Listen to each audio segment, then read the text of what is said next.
Hello friends, నేను doctor Mounika, consultant fertility expert, 49 hospital, LB Nagar, Hyderabad. వీర్య కణాల పరీక్ష గురించి మాట్లాడదామండి ఈరోజు.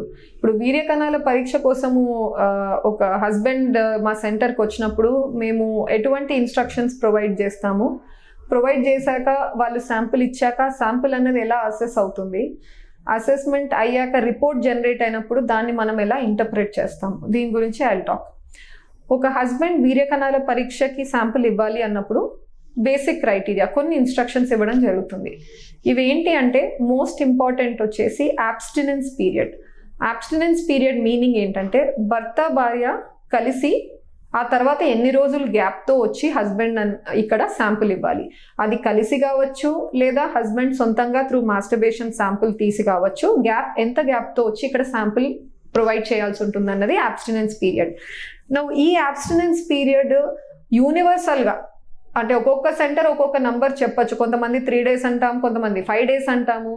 బట్ యూనివర్సల్గా ప్రతి కంట్రీలో, మన ఇండియాలోనే కాదు, యుఎస్ కానీ యూరప్ కానీ ఎవ్రీవేర్ ఈ అబ్స్టినెన్స్ పీరియడ్ యూనిఫామ్గా WHO వరల్డ్ హెల్త్ ఆర్గనైజేషన్ అన్న బాడీ డినోట్ చేశారు. అది ఎంత ఉండాలి అంటే 2 to 7 days అంటారు.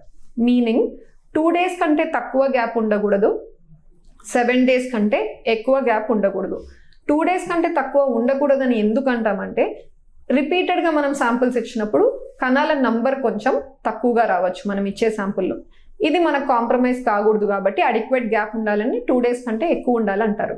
లేదు, అప్పర్ లిమిట్ 7 days అని కూడా మెన్షన్ చేశారు. ఇప్పుడు 7 days కంటే ఎక్కువ గ్యాప్, ఒక 10 days అయింది హస్బెండ్ అండ్ వైఫ్ కలిసి అన్నా కూడా శాంపుల్ వద్దు అంటాం. రీజన్ ఇస్ ఎక్కువ గ్యాప్ ఇచ్చినప్పుడు ఏమవుతుందంటే మీరు ఇచ్చే శాంపుల్లో డెడ్ స్పర్మ్స్, చనిపోయిన కణాలు ఎక్కువగా రావడం లేదా కదలిక లేని కణాలు ఎక్కువగా రావడం జరుగుతుంది. ఈ 2 times మనకు ఫాల్స్గా రిపోర్ట్, తక్కువ కణాలు ఇవ్వడము లేదా కదలిక తక్కువ ఉంది అని చెప్పడము ఫాల్స్ అవుతుంది. అందుకని ఈ 2 to 7 days మధ్యలో, అది 3 days గ్యాప్ కావచ్చు, 4 days గ్యాప్ కావచ్చు, 5 days గ్యాప్ కావచ్చు, as long as 2 to 7 days మధ్యలో ఉంటే అబ్స్టినెన్స్ పీరియడ్ ఇస్ రైట్ అంటాం. No after this abstinence period husband సెంటర్కి వచ్చినప్పుడు శాంపుల్ ప్రొవైడ్ చేయడానికి ఈ ప్రొవైడ్ చేసిన sample it should be collected in to a sterile container అనమాట. ఆండ్రాలజిస్ట్ తనకి ఒక స్టెరైల్ వైట్ ప్లాస్టిక్ కంటైనర్ అనేది క్యాప్ ఇచ్చి ప్రొవైడ్ చేస్తాం. వాళ్ళ నేమ్ ఏంటి, ఐడి నంబర్ ఏంటి, ప్రతిదీ రాస్తాం. రీజన్ ఇస్ కన్ఫ్యూజన్ రాకూడదు శాంపుల్ టు శాంపుల్. అంటే ఒక హస్బెండ్ శాంపుల్ ఇంకొక హస్బెండ్ శాంపుల్ మిక్సప్ కావడము, ఇలాంటి ఎర్రర్స్ కాకూడదు కాబట్టి ఆ కంటైనర్ మీద లేబులింగ్ అనేది జరుగుతుంది, మీ నేమ్, మీ ఐడి నెంబర్. అటువంటి స్టెరైల్ కంటైనర్ మీకు ఇచ్చినప్పుడు త్రూ మాస్టర్బేషన్ శాంపుల్ని ఎంటైర్గా దాంట్లో కలెక్ట్ చేయమని చెప్తాం. కలెక్ట్ చేసుకున్నాక మీరు ఆండ్రాలజిస్ట్కి ఇచ్చినప్పుడు ఇవాల్యుయేషన్ జరుగుతుంది. ఆండ్రాలజిస్ట్ ఏం చూస్తారంటే మొదటగా వాల్యూమ్ ఆఫ్ ద శాంపుల్ ఎలా ఉంది అని చూస్తారు. అది 1.5 ml ఉందా, 2 ml ఉందా, 3 ml ఉందా. నార్మల్లీ 1.5 మినిమం అనమాట. అంటే 1.5 అండ్ అబవ్ ఉంటే volume of the sample adequate ఉంది అంటాం. నెక్స్ట్ అపియరెన్స్, చూడ్డానికి కలర్ ఎలా ఉంది, స్ట్రా కలర్డ్ ఉందా, మరి ఎల్లోయిష్ షేడ్గా ఉందా, వైటిష్ ఉందా, ఏంటి అనేది. అపియరెన్స్ ఇంపార్టెన్స్ ఏంటి అంటే ఎల్లోయిష్గా, స్ట్రా కలర్, ఇట్లా డీప్ ఎల్లో కలర్స్ ఏమన్నా వస్తే ఇన్ఫెక్షన్ ఉందేమో అని రిస్క్ అన్నది మేము అనుకుంటాం అనమాట. తర్వాత ఏం చేస్తామంటే లిక్విఫాక్షన్ టైం అంటాం, పక్కన పెట్టేస్తారు దాన్ని ఒక ఫ్యూ మినిట్స్ వరకు. రీజన్ ఇస్ ఇనీషియల్గా ప్రొడ్యూస్ అయిన శాంపుల్ చాలా స్టిక్కీగా ఉంటుంది. అది కన్సిస్టెన్సీ లిక్విఫాక్షన్ అన్న ఒక టైం పీరియడ్ 10 minutes లేదా 15 minutes తర్వాత వాటరీ కన్సిస్టెన్సీకి వస్తుంది. వచ్చాక అటువంటి శాంపుల్ని మైక్రోస్కోప్ కింద మేము నంబర్స్ ఎలా ఉన్నాయి, కదలిక శాతం ఎంత ఉంది, ఇవన్నీ చూసుకోవడం జరుగుతుంది. చూసుకున్న తర్వాత రిపోర్ట్ అనేది చేస్తాం. రిపోర్ట్ మీరు డాక్టర్తో తీసుకెళ్ళినప్పుడు డిస్కస్ చేయడానికి వాళ్ళు మెయిన్ ఇంపార్టెంట్గా చూసేవి వాల్యూమ్ ఆఫ్ ద శాంపుల్ ఏంటి, లిక్విఫాక్షన్ టైం ఏంటి, స్పర్మ్ కాన్సన్ట్రేషన్ అంటే పర్ మిల్లీలీటర్ ఎన్ని కణాలు ఉన్నాయి, నెక్స్ట్ ప్రోగ్రెసివ్ మోటిలిటీ ముందుకు కదిలే కణాల శాతం ఏంటి, అండ్ దెన్ నార్మల్ ఫార్మ్స్, స్పర్మ్లో head, body, middle piece, tail అని ఇలాంటి పార్ట్స్ ఉంటాయి. అన్ని కరెక్ట్గా ఉంటేనే దాన్ని నార్మల్ ఫామ్ అంటాం. సో ఎంత పర్సెంటేజ్ ఆఫ్ స్పర్మ్స్ నార్మల్ ఉన్నాయి, అండ్ లాస్ట్ పస్సల్స్, ఇన్ఫెక్షన్ ఏమన్నా ఉందా, ఇవన్నీ చూడడం జరుగుతుంది. సో వీటిలో ఐడియల్గా వాల్యూమ్ నేను అన్నట్టు 1.5 ml అండ్ అబవ్ ఉండాలండి. నెక్స్ట్ మన కణాల counts, sperm concentration per millilitre 15 million and above ఉండాలి. ప్రోగ్రెసివ్ మోటిలిటీ అంటే ముందు కదిలే కణాల శాతం 32% and above, and normal forms 4% and above ఉండాలన్నమాట.